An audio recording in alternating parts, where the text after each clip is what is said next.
Langit pagi di Kediri tampak sendu saat Ningsih berdiri di teras rumah bambunya, memeluk ibu yang renta dengan air mata tertahan. Keputusan itu tak mudah.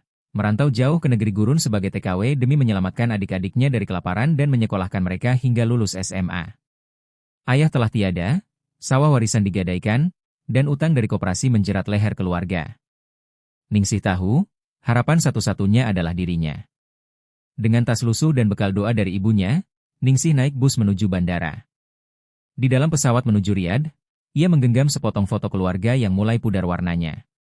Perjalanan itu bukan sekadar fisik, tapi juga spiritual. Ia tinggalkan desa yang hangat demi nasib tak pasti di tanah asing. Gusti Allah, jaga aku. Aku ora duwe sopo-sopo meneh, kecuali panjenengan, bisiknya pelan dalam hati. Setibanya di Arab Saudi, ia disambut teriakan keras dalam bahasa yang tak ia mengerti. Suasana bandara Riyadh membuatnya menciut. Ia dijemput agen dan langsung dibawa ke sebuah asrama sebelum diproses ke tempat kerja.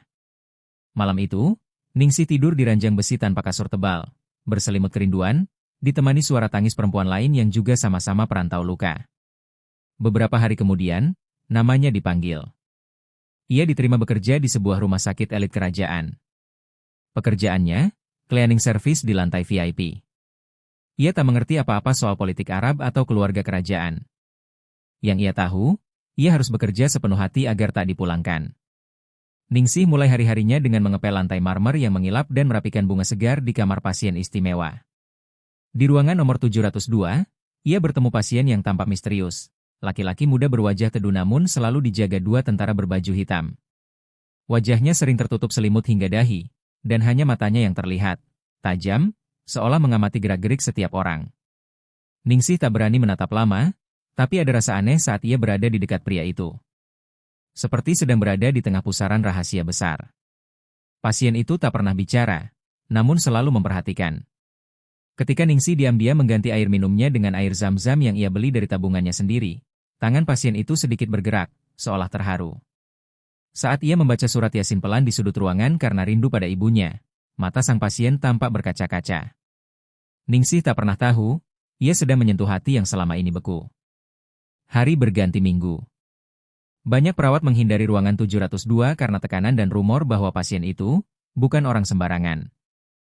Tapi bagi Ningsih, ruangan itu justru membuatnya merasa tenang. Ia merasa sedang merawat seseorang yang kesepian. Tanpa sadar, ia mulai menaruh perhatian. Bukan karena cinta, tapi karena rasa kasihan pada sosok yang seolah sendirian di dunia yang serba megah. Yang tak ia tahu, pasien itu bukan hanya orang penting. Ia adalah Sultan Al-Muqtadir, penguasa muda yang tengah berpura-pura sakit agar lepas dari desakan perjodohan politik. Dan dari balik selimut sutranya, Sultan mencatat setiap gerakan Ningsih, setiap ucapan tulusnya. Untuk pertama kalinya dalam hidupnya, seorang perempuan tidak tunduk karena kekuasaan, melainkan peduli karena hati. Dan itu membuat hati Sultan bergetar. Malam di kamar 702 menyimpan lebih banyak rahasia daripada yang bisa dibayangkan orang luar. Di balik tirai gorden tebal dan penjagaan ketat, Sultan Al-Muqtadir duduk bersandar dengan kemeja tidur longgar dan wajah lelah yang disengaja. Ia bukan sedang sakit, ia sedang bersembunyi. Dari tekanan istana, dari sorotan media, dari calon-calon istri bangsawan yang silih berganti dikenalkan padanya. Ia pura-pura lemah untuk menikmati sebentar saja hidup sebagai manusia biasa, bukan simbol kekuasaan. Tak ada yang tahu bahwa keputusan sakit ini adalah bentuk perlawanan. Ia muak dengan hidup yang digariskan. Setiap langkahnya diatur, setiap ucapannya ditimbang. Bahkan napasnya pun seakan milik kerajaan. Dan di tengah semua itu, muncullah Ningsih, gadis asing dari negeri jauh yang memperlakukannya bukan sebagai raja, tapi sebagai sesama manusia. Ia tak menyapa dengan gelar, tak menunduk berlebihan, hanya memberikan secangkir teh dan senyuman yang membuat dada Sultan terasa hangat. Setiap hari Ningsih datang, ruangan seolah berubah. Ia membawa aroma tanah basah, ketulusan, dan sesuatu yang sulit dijelaskan oleh akal sehat. Sultan yang biasanya sulit tidur, mulai menanti-nanti suara langkah gadis Jawa itu.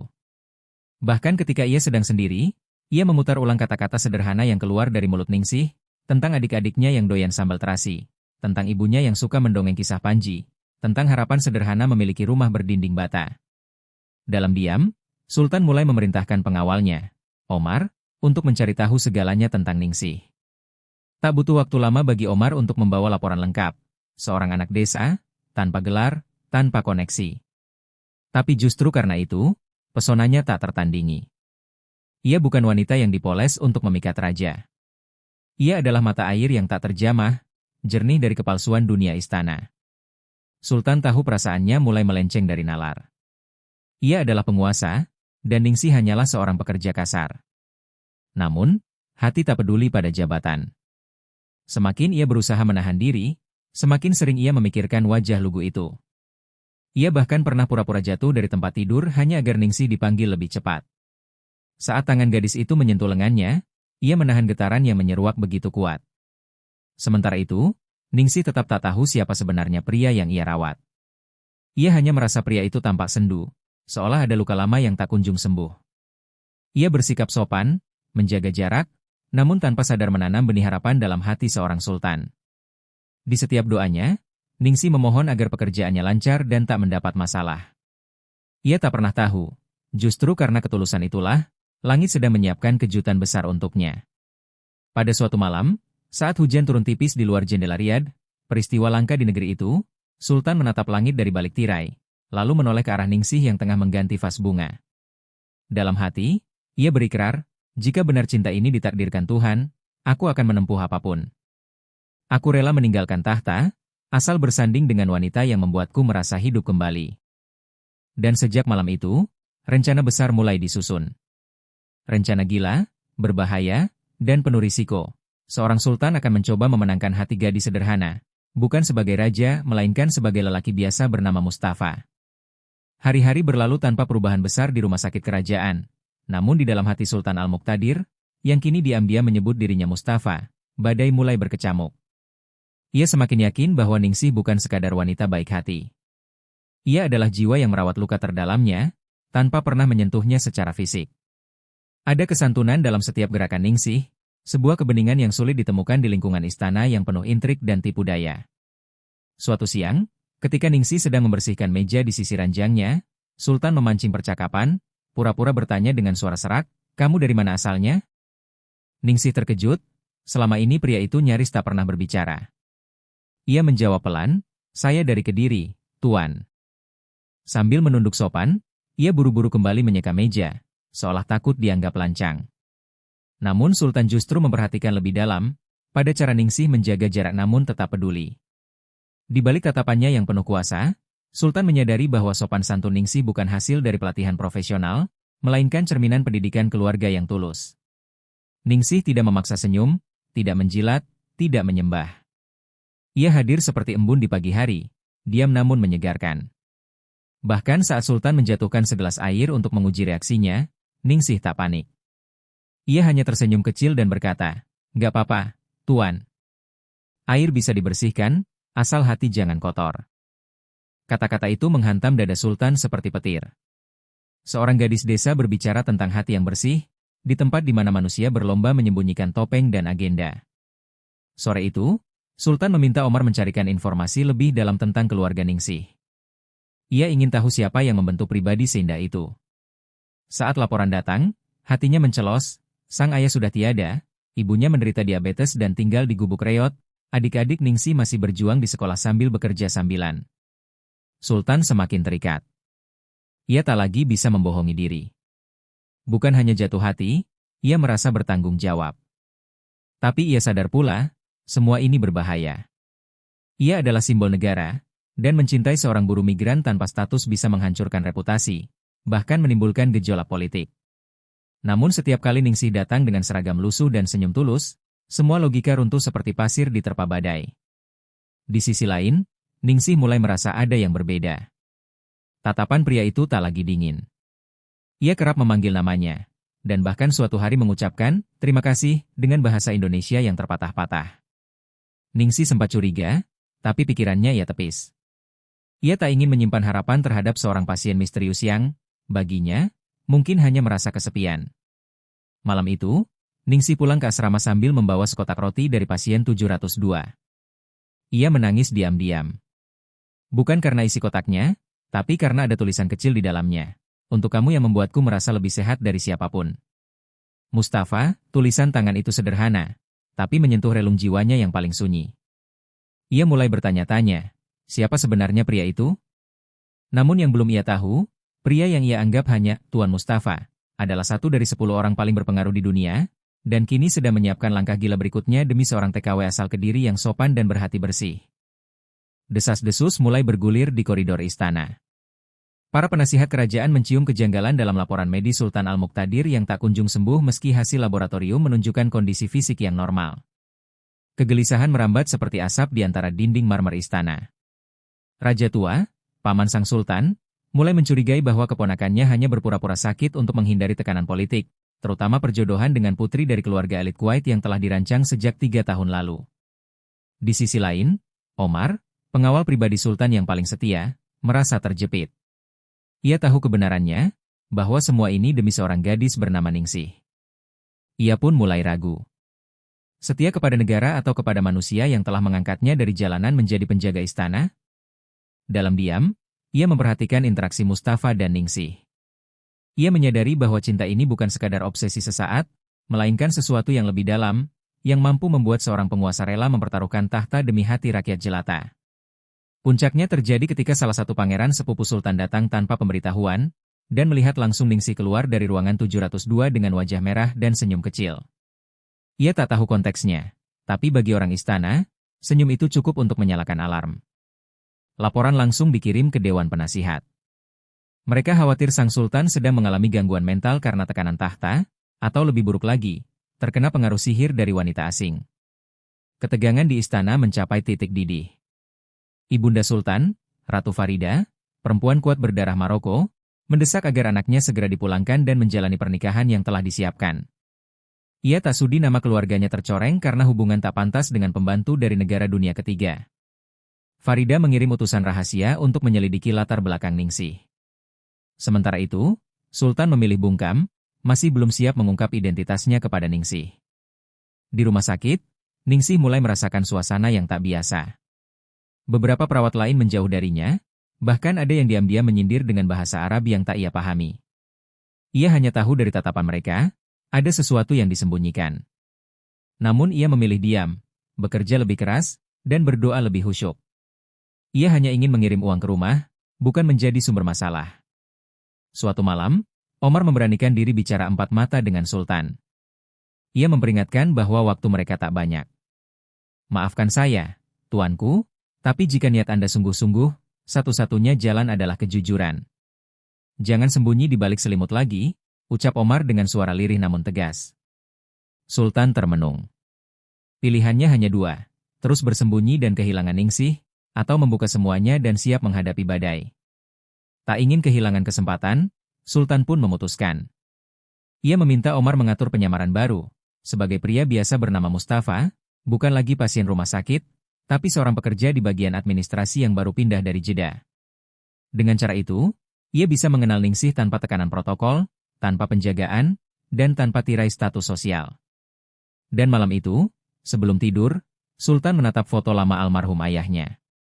Ia berkata dalam hati, "Ayah, aku tahu kau ingin aku menjadi pemimpin yang kuat.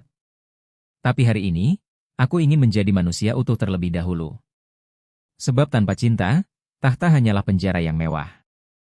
Pagi itu langit Riyadh memancarkan cahaya kemerahan yang ganjil. Di dalam kamar pribadinya yang sunyi, Sultan Al-Muqtadir, masih dengan identitas samaran Mustafa, menerima sepucuk surat bersegel emas yang ditandatangani langsung oleh ibundanya, Ratu Farida. Surat itu tidak panjang, namun setiap kalimatnya mengandung ultimatum yang menyayat. Putraku, cukup sandiwara ini. Kau adalah darah raja, bukan penggembira wanita kampung. Kembalilah sebelum seluruh dunia memperolok kita. Tanda tangannya tegas, nyaris menusuk kertas itu. Sultan membacanya berulang kali, matanya memanas. Antara murka dan luka, antara ketaatan dan keinginan menjadi manusia bebas. Ia tahu ibunya bukan ibu biasa. Farida adalah wanita besi yang mampu menjinakkan para pemimpin Teluk dan membuat lawan politiknya jatuh satu persatu. Tapi di balik segala kekuatan itu, ia tidak mengerti satu hal, cinta yang tak bisa diatur dengan protokol. Dan itulah yang kini mengikat hati Sultan pada Ningsih. Sementara itu, di sisi lain rumah sakit, Ningsih dipanggil secara mendadak oleh kepala ruangan. Ia diminta pindah ke lantai bawah tanpa penjelasan. Alasannya, rotasi staf. Namun ada suaranya dingin, dan tatapan orang-orang di sekelilingnya membuat Ningsih merasa terasing. Ia menerima keputusan itu dengan pasrah, namun di dalam hatinya ada perasaan sepi yang mencengkeram. Ia tak lagi bisa membersihkan ruangan 702. Ia tak tahu, hari itu adalah pertanda akan ada badai yang lebih besar menghampiri.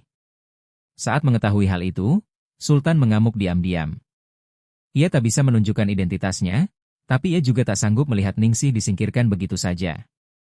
Dalam penyamaran barunya sebagai Mustafa, ia mendatangi Ningsih di ruang istirahat staf. Wajahnya cemas namun tenang. "Saya dengar kamu dipindah," katanya lirih. Ningsih hanya mengangguk. "Mungkin saya sudah tak dibutuhkan di sana," jawabnya, mencoba tersenyum meski air matanya hampir pecah. Malam itu, Sultan duduk sendiri di taman belakang rumah sakit. Ia membuka kembali surat ibunya dan membakarnya dengan korek kecil. Abu surat itu beterbangan, menyatu dengan angin malam gurun yang dingin. Ia tahu, keputusannya akan menghancurkan hubungan dengan ibundanya. Tapi untuk pertama kalinya, ia memilih menjadi pria biasa yang memperjuangkan seseorang, bukan demi nama besar atau politik, tapi demi ketulusan yang hanya datang sekali seumur hidup. Di sisi lain, Ratu Farida tidak tinggal diam. Ia mengundang Dewan Kerajaan untuk rapat darurat. Dalam forum tertutup, ia menyampaikan bahwa Sultan sudah mulai goyah dan bisa membahayakan martabat keluarga besar. Salah satu penasihat menyarankan agar Ningsih dipulangkan ke Indonesia diam-diam. Operasi itu dijadwalkan secepatnya. "Sebelum anak saya benar-benar gila karena perempuan itu," ujar Farida dingin sambil menatap peta Indonesia di meja kaca. Omar yang mendengar rencana itu dari jalur intelijen istana, segera menemui Sultan dan menyampaikan semuanya. Raut wajah Sultan memucat. Waktu mereka hampir habis. Dengan nada tegas, Sultan berucap kepada Omar, "Persiapkan mobil. Aku akan menemui Ningsih malam ini. Aku tidak akan membiarkan dia dibuang seperti barang tak bernilai. Jika ibuku menganggap ini perang, maka aku memilih berada di sisi yang berani mencintai." Dan malam itulah, di bawah langit riad yang gelap dan bergemuruh, seorang sultan melangkah menuju keputusan paling besar dalam hidupnya. Ia tak tahu apa yang akan terjadi esok hari, namun satu hal ia yakini, ia lebih takut kehilangan Ningsih daripada kehilangan kekuasaan. Udara malam di Riyadh seperti ikut menyimpan napas. Langit tanpa bintang, tapi rembulan bundar menggantung pucat di atas gedung rumah sakit. Di taman kecil belakang bangunan itu, di antara semak kering dan pancuran air yang nyaris tak terdengar, Ningsih duduk sendirian di bangku besi dingin. Ia baru saja selesai dari shift malam, kelelahan bercampur cemas. Sejak dipindahkan dari lantai VIP, suasana kerja terasa asing. Tak ada lagi ruangan 702. Tak ada lagi Mustafa. Tiba-tiba langkah sepatu terdengar menghampiri. Ningsih menoleh. Sosok pria yang ia kenal sebagai Mustafa berdiri di hadapannya, tanpa seragam pasien, mengenakan gamis putih bersih, wajahnya bersinar diterpa cahaya rembulan. Jantung Ningsih berdegup. Ada sesuatu yang berbeda dari sorot matanya malam itu. Lebih terbuka, lebih jujur. "Saya harus bicara," ucapnya dengan suara yang lebih dalam dari biasanya. Mustafa duduk di sampingnya, menatap tanah sejenak, lalu berkata, "Nama saya bukan Mustafa. Dan saya bukan pegawai rumah sakit." Ningsih menatapnya heran. Pria itu menarik napas panjang, lalu menatap langsung ke matanya. "Aku adalah Sultan Al-Muqtadir." Dunia Ningsih seakan berhenti berputar. Kata-kata itu seperti palu menghantam kesadaran. Ia menutup mulut dengan tangan gemetar, mencoba memahami kebenaran yang baru saja dilemparkan kepadanya. "Saya pura-pura sakit bukan karena ingin kabur dari tahta, tapi karena ingin tahu rasanya jadi manusia biasa. Dan karena saya ingin mengenalmu," lanjutnya lirih. Ningsih berdiri, mundur beberapa langkah, wajahnya diliputi syok. "Kenapa kau bohong?" Suaranya pecah. "Saya hanya pembantu, kenapa Tuan mempermainkan saya seperti ini?" Air matanya mengalir tanpa bisa ditahan. Ia merasa hatinya diaduk-aduk, antara marah, malu, dan kecewa. Namun Sultan segera menyusul, lalu berlutut di hadapannya. Di tangannya ada kotak beludru kecil berisi cincin perak sederhana, tak mencolok, tak mewah. "Saya tidak butuh wanita bermahkota. Saya hanya ingin seseorang yang membuat saya merasa hidup. Dan itu kamu, Ningsih. Jika kau izinkan, saya ingin meminangmu. Bukan sebagai raja, tapi sebagai lelaki yang mencintaimu. Suaranya nyaris bergetar, matanya jernih tak menghindar. Ningsih tak langsung menjawab.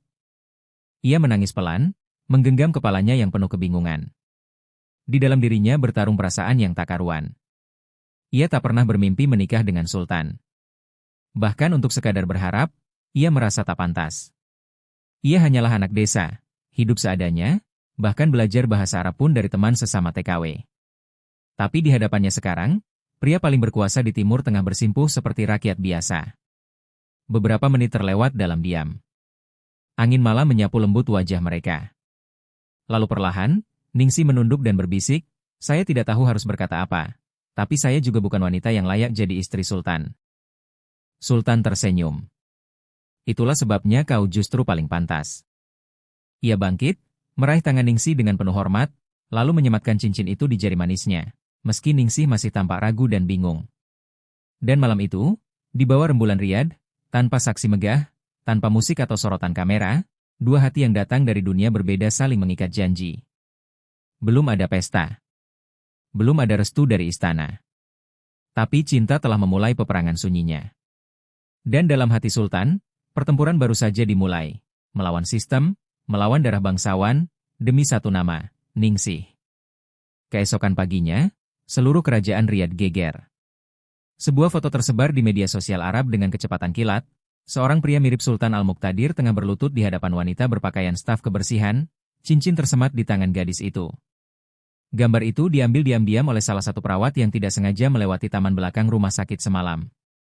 Tak butuh waktu lama, media Timur Tengah hingga Eropa memuat judul besar, Sultan Arab lamar TKW Indonesia? Kantor istana gempar. Ratu Farida nyaris pingsan saat berita itu muncul di layar televisi pribadinya. Ia melempar gelas kristal ke lantai dan memanggil seluruh penasihat kerajaan. "Anakku sedang kerasukan cinta buta," teriaknya penuh amarah. Sementara itu, Dewan Ulama, petinggi militer, dan pemimpin ekonomi kerajaan diminta rapat darurat. Di dunia para bangsawan, pernikahan bukan hanya soal perasaan, melainkan strategi politik dan kesinambungan kekuasaan. Di rumah sakit, suasana menjadi neraka bagi Ningsih. Rekan kerja menjauhinya, beberapa bahkan mencibir dan melontarkan fitnah. Pihak manajemen memanggilnya ke ruang kepala rumah sakit dan menyodorkan surat pemutusan kerja secara sepihak. "Kamu mencemarkan nama baik institusi," ujar sang direktur dengan suara dingin. Ningsih hanya mampu menunduk, menggenggam kertas itu dengan tangan gemetar. Ia merasa seperti dilempar keluar dari kehidupan yang baru saja mencoba ia bangun. Sultan yang tengah berada di ruangannya menerima laporan itu dan langsung murka. Ia tak peduli lagi soal protokol. Ia keluar tanpa pengawalan, berjalan cepat menuju ruang kepala rumah sakit dan, di hadapan para pejabat medis yang terkesiap, menyatakan bahwa Ningsih adalah tamu kehormatan kerajaan dan akan diangkat menjadi calon istri sahnya. Siapapun yang menyakitinya, sama saja menghina kehendak raja, katanya tajam, suaranya menggema di seluruh lantai. Namun badai belum berhenti. Keluarga bangsawan calon tunangan resmi Sultan yang telah dijanjikan oleh istana selama bertahun-tahun, mengajukan protes keras. Mereka menuduh keluarga kerajaan mengkhianati perjanjian politik antar negara. Ancaman embargo minyak pun sempat mencuat dalam diskusi diplomatik. Sekali lagi, Ningsih menjadi pusat pusaran kekacauan yang tak pernah ia kehendaki. Dalam kondisi kacau itu, Ningsih akhirnya memutuskan untuk pergi. Ia tak tahan jadi beban. Diam-diam, ia menuliskan sepucuk surat kepada Sultan dan menitipkannya pada Omar. Dalam surat itu, ia menulis, "Maafkan saya karena mencintai Tuan dalam diam. Tapi saya tidak ingin menjadi alasan kerajaan retak.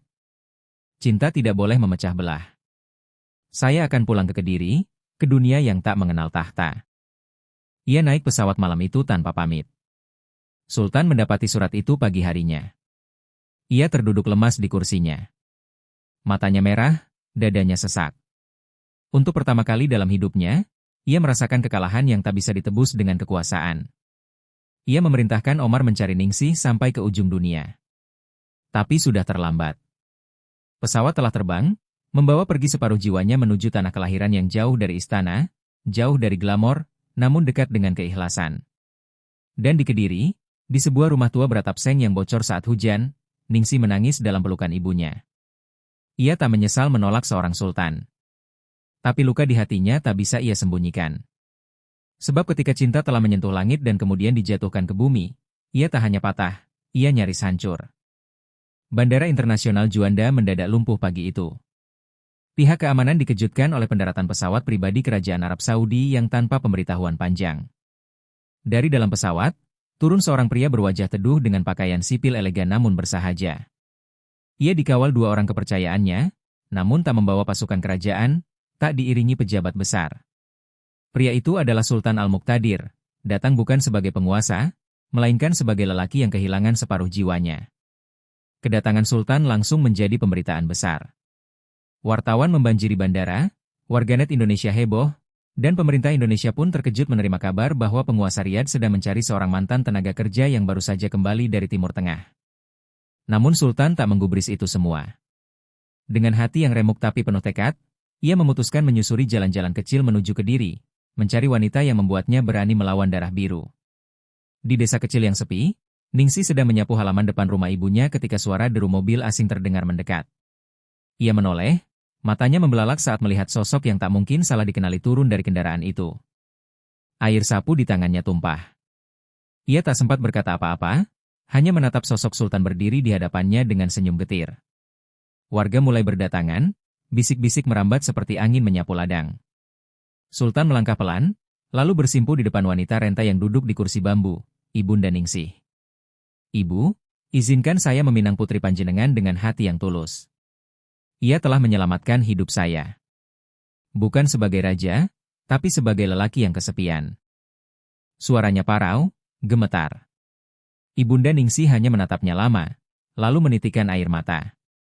Tangannya bergetar saat menggenggam jemari calon menantunya. Kalau kamu sayang anakku, jangan bawa dia ke istana. Bawa dia ke surga ketenangan. Warga desa Kediri yang semula hanya mengintip di balik pagar mulai berdiri membisu. Mereka menyaksikan keajaiban langka. Sultan Timur Tengah bersimpuh di tanah Jawa, tak membawa mahkota, hanya membawa cinta. Anak-anak melihat dengan mata bulat penuh takjub. Seorang nenek mencium tanah, berdoa agar ini bukan mimpi. Seorang pemuda mengabadikan momen itu dan mengunggahnya. Dalam waktu 1 jam, video itu meledak di seluruh media sosial Indonesia dan dunia. Ningsih tak mampu menahan tangis. Ia mendekati Sultan, memegang bahunya dan berkata lirih, "Kenapa harus sejauh ini, Tuan?" Sultan mengangkat wajahnya yang basah oleh peluh dan debu jalan. "Karena aku tak punya apa-apa tanpamu. Bahkan tahta yang kau tolak itu tak ada artinya lagi jika aku harus duduk di atasnya sendirian." Kalimat itu menyayat kalbu semua orang yang mendengarnya. Beberapa warga mulai menangis, bukan karena drama, tetapi karena mereka menyaksikan bentuk cinta yang tak dijual di pasar atau diwariskan oleh garis darah. Sore itu, Sultan berjanji akan menetap sementara di Kediri. Ia tinggal di rumah sederhana yang disiapkan oleh warga, menyatu dengan kehidupan desa. Tanpa pengawal istana, tanpa protokol kaku, ia belajar menimba air dari sumur dan menanak nasi dengan tungku. Ia ingin membuktikan bahwa cintanya bukan ilusi sesaat. Ia menulis surat terbuka pada ibunya, menolak lamaran politik apapun dan memilih hidup bersama Ningsih dengan segala risikonya. Dan di langit senja Kediri yang berwarna jingga tua, orang-orang menyaksikan kisah cinta langka yang lahir dari luka, tumbuh di tanah sederhana, dan menantang seluruh tata dunia. Cinta yang tak tunduk pada mahkota, tak luntur oleh jarak, dan tak bisa dikalahkan oleh restu yang tertunda. Langit Riyadh berubah kelabu pagi itu, seolah merasakan bahwa istana akan menjadi saksi sejarah yang tak biasa. Sementara para penasihat sibuk membicarakan kredibilitas kerajaan dan kekhawatiran dunia diplomatik, Sultan Al-Muqtadir berdiri di pelataran masjid kerajaan dengan sorban putih dan tatapan tenang.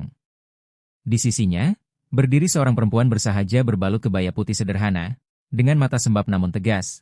Ningsih, gadis Kediri yang kini akan menjadi permaisuri Timur Tengah. Keputusan Sultan untuk menikah secara terbuka dengan Ningsih menciptakan gelombang kejut global. Negara-negara Teluk memprotes, keluarga bangsawan mengancam menarik diri dari kerjasama strategis, bahkan beberapa media barat menyebutnya krisis istana. Tapi Sultan tak bergeming. Ia menyatakan kepada dunia, ini bukan pengkhianatan politik, ini pembebasan hati. Seorang raja tak kehilangan wibawa karena cinta, ia justru menjadi utuh karenanya. Prosesi pernikahan berlangsung dalam kesederhanaan yang memukau. Tak ada pesta megah bertabur emas, hanya 2 syahdu yang dibacakan oleh ulama besar di hadapan saksi terbatas. Para tamu terhormat seperti Presiden Indonesia dan Emir Qatar hadir bukan karena status, melainkan karena rasa hormat terhadap pilihan yang melawan arus sejarah. Ningsih tidak mengenakan mahkota, melainkan kerudung putih buatan ibunya sendiri dari kain yang dulu dibeli di pasar Beringharjo. Saat ijab kabul dilantunkan, Ningsih menggenggam tangan Sultan erat-erat, menahan air mata. Di tengah takbir yang menggema, wajahnya menunduk dalam haru. Ia tak pernah membayangkan takdirnya membawanya ke pelaminan seorang raja. Bukan karena ia mengincar kekuasaan, tapi karena takdir menuntunnya dari lorong sakit menuju peluk hangat yang mengerti luka-lukanya. Ia hanya ingin jadi perempuan biasa, tapi hari itu, dunia memberinya tempat di singgasana. Media internasional memberitakan pernikahan itu sebagai peristiwa cinta paling mengguncang abad ini. Judul-judul besar muncul, dari Kediri ke Kerajaan Arab, cinta meruntuhkan dinding kekuasaan, TKW menaklukkan tahta. Namun bagi Ningsih dan Sultan, semua sorotan itu adalah gema. Yang mereka rasakan hanyalah ketenangan, karena akhirnya, mereka bisa menyatu tanpa kebohongan, tanpa penyamaran. Di sudut istana, Ratu Farida menyaksikan dari kejauhan, tanpa bicara sepatah kata pun. Wajahnya dingin, namun matanya menyimpan genangan yang tak bisa ditolak. Ia tahu, ia telah kalah bukan oleh pemberontak, bukan oleh politikus, melainkan oleh seorang gadis yang hanya bersenjata ketulusan. Dalam hatinya, ia sadar, Ningsih bukan sembarang perempuan. Ia adalah cermin yang memperlihatkan betapa kekuasaan bisa berarti hampa bila tidak disertai cinta sejati. Usai akad, Sultan memeluk Ningsih di hadapan para tamu. Mulai hari ini, engkau bukan hanya istriku. Engkau adalah sahabat hidupku, penyembuh luka masa laluku, dan cahaya dalam kerajaanku. Suara itu membuat banyak tamu menunduk, beberapa bahkan tak kuasa menahan haru. Ningsih hanya berbisik pelan, saya bukan siapa-siapa, Tuan. Tapi saya akan berusaha menjadi seseorang untuk Tuan setiap hari.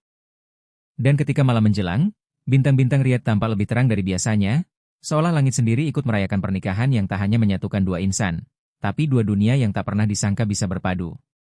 3 bulan setelah pernikahan yang mengguncang dunia, istana Riyadh tak lagi seperti dulu. Taman yang biasanya sunyi kini sering terdengar tawa anak-anak yatim. Dapur kerajaan menjadi tempat memasak bersama ibu-ibu janda, dan ruangan megah yang dulu hanya digunakan untuk jamuan para bangsawan kini menjadi tempat belajar membaca bagi para pembantu dari berbagai negara. Di balik perubahan itu, berdirilah sosok perempuan sederhana, Ratu Ningsih Al-Kediri. Meski bergelar permaisuri, Ningsih tetap mengenakan baju panjang polos dan kerudung putih seperti hari pertama ia datang ke Riyadh. Ia menolak mengenakan berlian, tak pernah meminta pengawal melekat, dan lebih sering berjalan kaki mengelilingi kompleks istana sambil menyapa para pekerja satu persatu. Bahkan, ia masih suka menyapu beranda kamarnya sendiri, membuat para pelayan bingung harus mencegah atau mengikuti. Suatu hari, seorang pangeran muda yang dulu menolak pernikahan mereka datang dalam rapat resmi. Ia menatap Ningsih dari ujung meja, lalu berkata dengan suara berat, "Dulu saya kira Anda hanya pembantu. Kini saya tahu, Anda adalah fondasi baru bagi kerajaan ini." Kalimat itu menciptakan keheningan panjang. Sultan hanya tersenyum kecil, sementara Ningsih menunduk rendah, menjawab lirih, "Saya tak layak dipuji. Saya hanya ingin tidak lupa dari mana saya berasal." Di berbagai media Arab, masyarakat mulai menjuluki Ningsih sebagai Ibu Rakyat Gurun. Ia membuka program beasiswa untuk anak-anak TKW yang lahir di Arab Saudi namun tak memiliki akses pendidikan. Ia juga mendirikan lembaga perlindungan bagi pekerja rumah tangga yang disiksa majikannya, terinspirasi dari luka-luka masa lalu yang ia simpan dalam diam. Ia menjelma bukan hanya sebagai ratu, tapi suara mereka yang dulu tak pernah terdengar. Ratu Farida, yang semula membenci menantunya, perlahan mulai luluh. Suatu malam, saat Ningsih tengah menyalakan lilin di musala kecil istana, sang ratu datang diam-diam dan duduk di sampingnya. Tak ada kata maaf, tak pula pelukan hangat. Tapi saat Farida menatapnya lama, lalu berkata, "Kau mengajari kami hal yang tak bisa diajarkan oleh darah bangsawan." Ningsih tahu, itu adalah restu yang paling tulus yang pernah ia terima. Namun di balik semua pujian, Ningsih tetap memendam kesederhanaan yang tak bisa dicabut dari dirinya. Ia menulis surat bulanan kepada ibunya di Kediri, mengirim uang bukan untuk kemewahan, tapi untuk memperbaiki masjid desa, membangun perpustakaan, dan menyekolahkan anak-anak petani. Ia selalu berkata pada Sultan, "Kemuliaan bukan tentang siapa yang memanggil kita ratu, tapi siapa yang tetap mendoakan kita meski tak mengenal wajah kita." Sultan, yang semakin matang sebagai pemimpin, menjadikan Ningsih sebagai penasehat utamanya dalam isu sosial dan kemanusiaan. Ia sering berkata kepada para diplomat asing, Istri saya adalah pengingat bahwa raja pun pernah butuh tangan seorang pembantu untuk berdiri. Dan kalimat itu menjadi kutipan abadi dalam pidato-pidato kenegaraan mereka. Begitulah kisah cinta yang tak biasa itu berakhir, bukan dalam istana penuh pesta, tapi dalam pengabdian yang sunyi.